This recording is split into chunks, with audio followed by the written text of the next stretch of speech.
Andrew Johnson served as the 17th President of the United States from 1865 to 1869.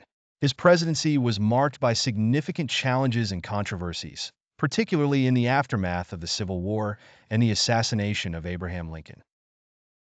Andrew Johnson was born on December 29, 1808, in Raleigh, North Carolina. He came from humble beginnings, growing up in poverty.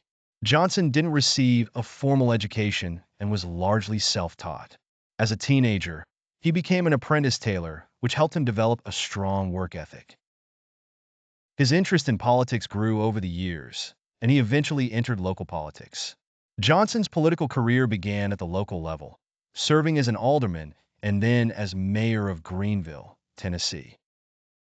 He was a member of the Tennessee State Legislature and later served as a U.S. congressman and senator. Johnson was a Democrat who supported states' rights and was a staunch defender of the Union during the Civil War. In 1864, Abraham Lincoln chose Johnson, a Southern Democrat, as his running mate to help promote national unity. Johnson became vice president in March 1865. Just a month later, Lincoln was assassinated, and Johnson assumed the presidency on April 15, 1865. Johnson's presidency faced the monumental task of rebuilding the nation after the Civil War. He proposed a lenient plan for Reconstruction, which aimed to quickly restore the Southern states to the Union without harsh penalties. However, his policies were met with resistance from radical Republicans in Congress who sought to impose stricter terms and ensure civil rights for freed slaves. One of Johnson's most significant acts was his veto of the Civil Rights Act of 1866, which aimed to grant citizenship and equal rights to African Americans.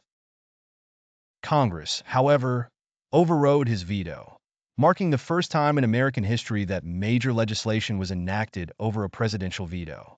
This deepened the rift between Johnson and Congress. Johnson's presidency reached a crisis point in 1868 when the House of Representatives impeached him. The primary charge was his violation of the Tenure of Office Act by attempting to remove Edwin M. Stanton, the Secretary of War, without Senate approval.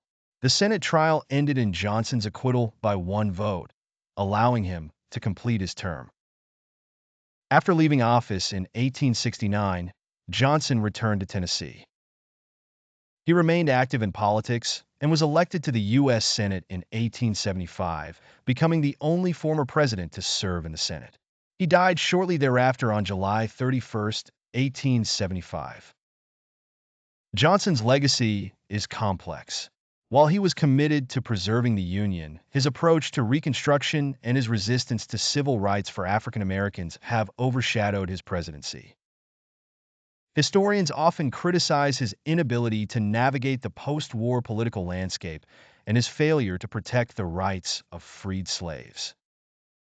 In summary, Andrew Johnson's presidency was a turbulent period in American history, marked by significant challenges in the wake of the Civil War and efforts to reunify the nation.